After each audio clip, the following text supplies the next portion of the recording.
Sean's sheet is coming together really nicely. He has just one more thing he needs to do, and that's give each account manager a 5% commission on their total sales.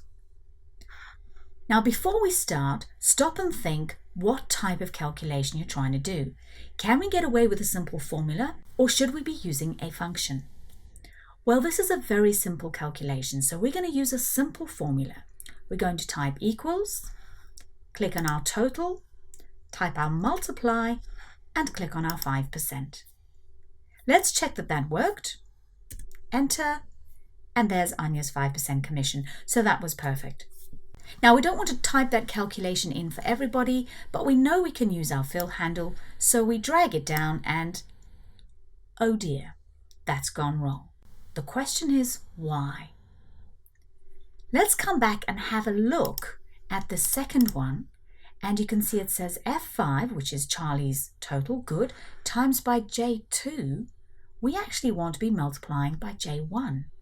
Why has Excel done this? We're going to take a step back and talk a little bit about relative references. When we've been copying our formulas, we've been very happy that it's worked, and we haven't stopped to think about what Excel is actually doing. But when we type F4 times J1, Excel understands this as multiply the cell 4 to the left of me by the cell 3 above me, which is why when we copy it down, Excel says multiply the cell 4 to the left of me by the cell 3 above me. Now, most of the time, relative cell references is what makes Excel so awesomely powerful. But we can see in this situation, it's preventing us from copying our formula. So what's the solution? Write them all manually? Not at all. What we want to do is use an absolute cell reference. And what that means simply is that when we put in the J1, we tell Excel that that is locked, not relative.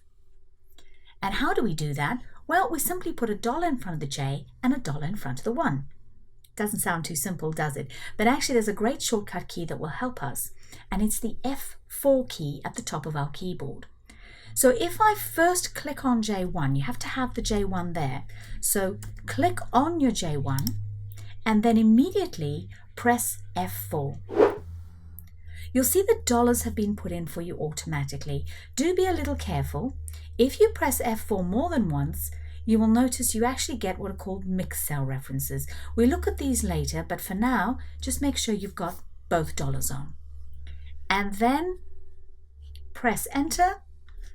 Come back to your calculation, double click to copy down, and this time the copy worked perfectly. And if I check my second one, you'll see it says F5 times J1. So we have effectively locked the J1, so when we use the fill handle, it doesn't drag, it stays put. This is what we call absolute cell references, and you will need to use it occasionally when we have this situation of a little outlier that's not sitting in our columns of data. Takes a bit of practice to get right, but it's well worth getting your head around it. Have fun.